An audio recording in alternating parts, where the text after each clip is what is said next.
Gentlemen, ladies, welcome back to the Officer Tatum Show. Carl Jackson is filling in for me. He got you covered. Listen, put on your seat belts, buckle up.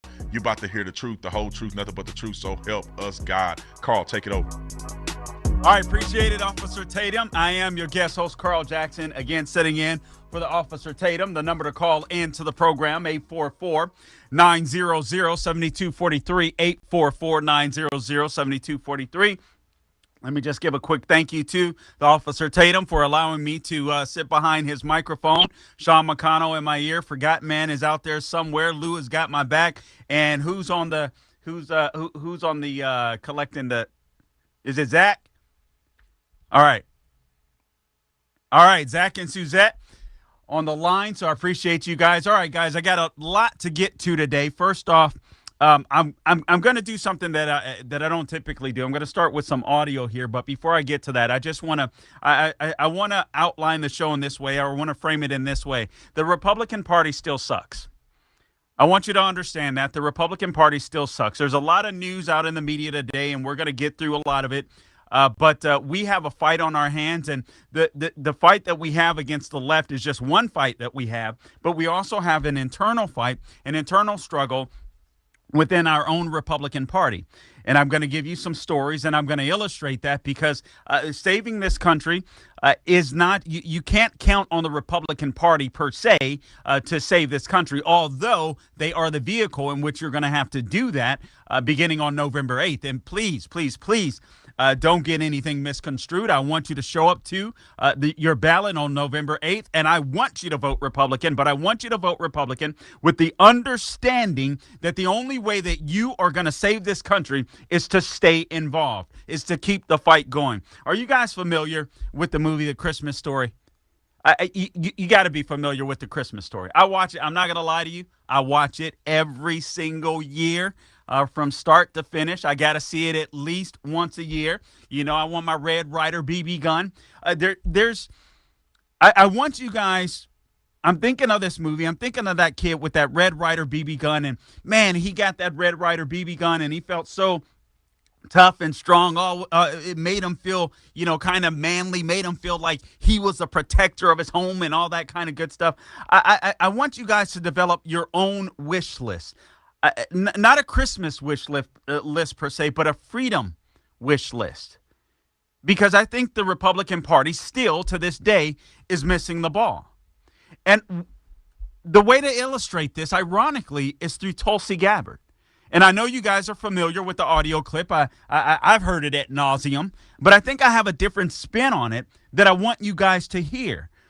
And then I'm going to challenge you a little bit. So here's the audio clip of Tulsi Gabbard saying that she's leaving the Democratic Party, and I'm going to give you a different take on it that I don't think you've heard. So here's Tulsi Gabbard, audio clip number 1, por favor, Sean. You'll shoot your eye!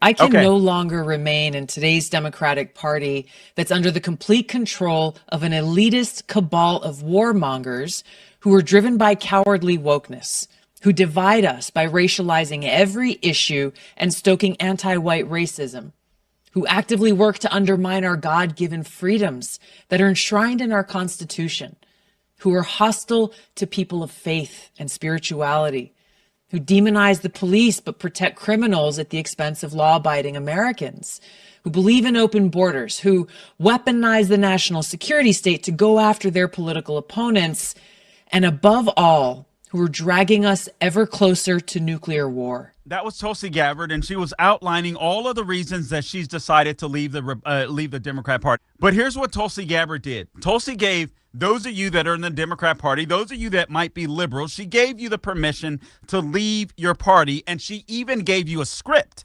She even gave you a script to share with your party. Now, I'm not under the illusion, because I've looked at Tulsi Gabbard's voting record in the past. I'm not under the illusion at one iota that Tulsi Gabbard has somehow become a conservative or something of that nature. Perhaps she's on that journey. I hope that she will continue on that journey. Perhaps she'll just be a spoiler maybe in 2024 against Hillary Clinton or whomever gets the nod for the Democratic Party in 2024. But she's given the the moderates or the liberals of the Democrat Party permission to leave and to recognize that what you're dealing with are cultural Marxists. Now, mind you, Tulsi Gabbard, she was far to the left. I mean, she was far from center. But this is a woman that respects the Constitution, respects the Bill of Rights, and she's a woman of conviction. So I give her much credit for that. Now, having said that, what's wrong with Tulsi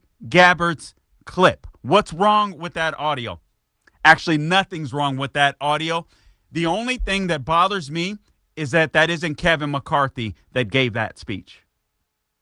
That's what bothers me. That's what bothers me. I got to tell you that I'm underwhelmed, and I have been underwhelmed by the Republicans' commitment for America. I think that it lacks strength. I think that it lacks a connection. I think it shows a deep lack of connection from the Republican Party and their voters still. And I do appreciate Kevin McCarthy putting something down on paper, because that does take a level of guts in Washington, D.C. But it does show to me, it illustrates to me, or it's illustrative of how far the Republican Party is removed in D.C., removed from their voters. And so when I heard that audio clip from Tulsi Gabbard, I was like, man, that sounds so good. I love it. That's exactly what I want to hear Republicans saying. It's exactly what I want to hear Republicans saying. Republicans have been pulling the wool over our eyes in some cases, and I'm going to give you some stories and share some stories with you. Let me start with the Federalists. Lest you think the Republican Party is on our side. And by the way, the number to call into the program, 844-900-7243, 844-900-7243. What I'm going to ask you to do is I'm going to ask you throughout this show, I want you to develop your freedom wish list. Some of you may want a gun. Some of you may want a Red Ryder BB gun. But I'm talking about, politically speaking, what is it that you want from the Republican Party? I want you to hold on to whatever that is. You can call in and share it with us if you like. Again, 844-900-7243. But I want you to fight for it. Whatever that thing is, I want you to fight for it until you get it. I want you to demand it of your representative. I want you to demand it of your senator. I've got some more audio clips that we'll play for you.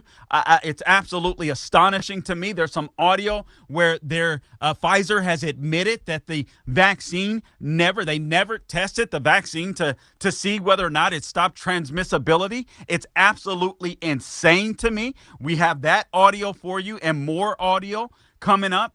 But this is crazy. We're living in crazy town. Let me give you, before we go out to the break, let me just give you what's coming up next.